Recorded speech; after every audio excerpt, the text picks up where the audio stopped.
Europe was the first continent after North America where Seventh-day Adventists began missionary work. In 1864, the first Adventist to set foot on European soil was the unofficial missionary Michael B. Czachowski. He first worked in the Waldensian valleys in northern Italy and later in Switzerland, where in 1867 he founded the first Adventist church outside North America in Tremolon. In 1874, John Nevins Andrews, the first official Adventist missionary, arrived in Switzerland to continue the work of Czachowski.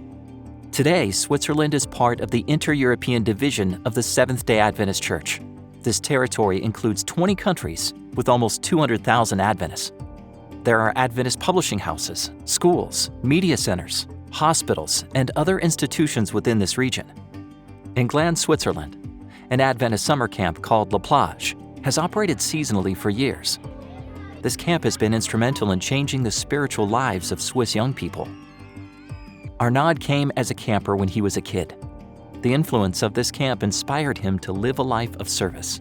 I left Switzerland to be a volunteer in Egypt, in Nile Union Academy, and I spent the year teaching English and taking care of the kids. I can say without any hesitation that last year changed my life, because I came back with the wish of studying theology, and I am now a student in theology. That I would have never thought about doing that before. Arnaud acknowledges that the spiritual environment and support during his younger years at La Plage were foundational in his later decision to serve in Egypt. Because of those positive experiences as a camper, he has come back as a camp leader over the past few summers. So I think this place led me to many other activities and opportunities that led me to be a volunteer. Meeting the people that I met here and living those amazing experiences were the thing that motivated me to continue. I remember with friends we used to make jokes on the videos that we were making for like a kind of a recap every day, and we were making many jokes, and seeing this after many years after still brings me a smile. And I think the people that I met here and the camps, the activities, everything motivated me a lot. The camp is limited by its facilities. It can only operate in the warmer months due to the piping and plumbing. In the colder months, the pipes freeze, making the kitchen and bathroom areas unusable. Another limitation is the kitchen. This small space needs an update with an area for proper food storage, a better layout, and new appliances. With these improvements, the camp would be able to operate year-round, opening new opportunities to serve. There's one thing that I realized when I was in Egypt and when I came back, is that Switzerland doesn't have many volunteers around the world. This place could become a center of formation, a center to help people find their vocation in the service, in the mission, in Switzerland or outside Switzerland. But I know that in the churches here, we have many young people that don't know really what they want to do with their life. And having a place like this with trainings, with help, with pastors here to help them would be a great chance for them to understand what they want to do with their life. And I can take me as an example. I never thought I would study theology before. My purpose is defined. This place could become a great chance for young people and members of the church or outside of the church to understand the mission and the purpose that Christ is asking us to follow. This quarter, a portion of your 13th Sabbath offering will go to the renovations of La Plage. Your contribution will allow more programs to occur year-round and expand to more age groups. Please pray for this project in Switzerland. Thank you for your support of the offering that makes a difference in the lives of people like Arnaud. Stephen N. Haskell was the first Seventh-day Adventist minister to visit Portugal.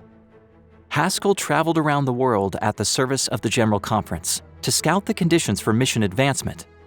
During this worldwide trip, he arrived in Portugal in July 1889. Adventist work didn't begin until September 26, 1904.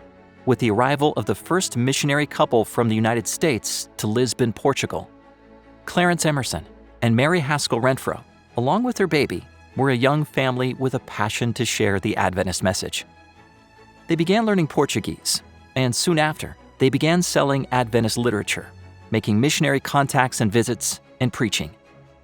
Since those humble beginnings, the Adventist Church in Portugal has grown to around 10,000 members.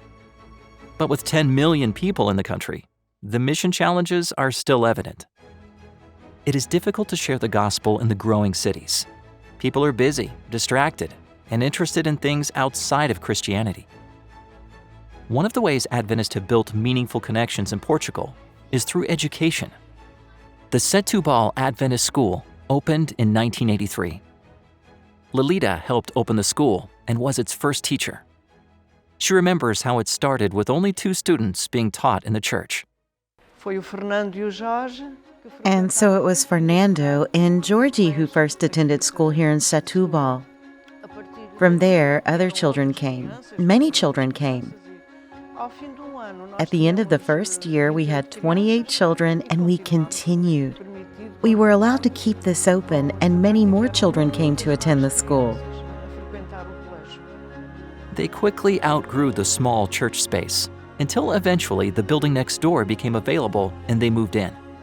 Parents noticed that this school had more to offer than just the standard curriculum found at other schools. Students' development of Christian values has attracted families to grow an interest in the Adventist Church over the years. We look at the school as a center of influence. It's a center of influence that works with our children, but also with children who are not from our church, who even belong to other churches. And this is the great method of work of this school. Influencing these children and their families who come to church for special occasions. Some attend church regularly. And we have several cases of young people who have joined the Pathfinder Club and eventually were baptized.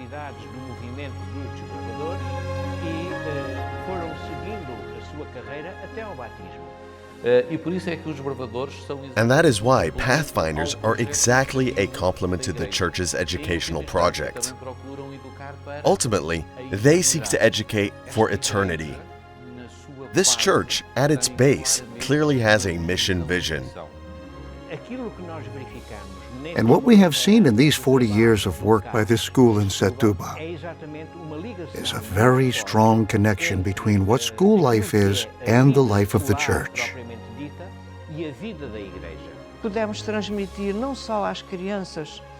We can transmit not only the knowledge of Jesus to children, but also to parents, guardians who often attended church, and some children who ended up becoming Adventists, along with their parents. This small school in Portugal has big potential. Unfortunately, the space isn't big enough for the school to continue to expand, and they have few resources.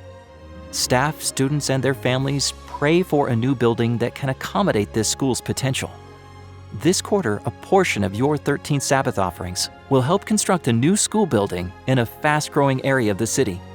This will allow more families to be impacted by Adventist education. I always pray for this school so that it can grow and develop. And who knows, one day we will be able to have a school with other, bigger, better facilities, with more conditions. And I think that is our objective. It's in my heart. This school is in my heart. Please pray with Lolita for this project.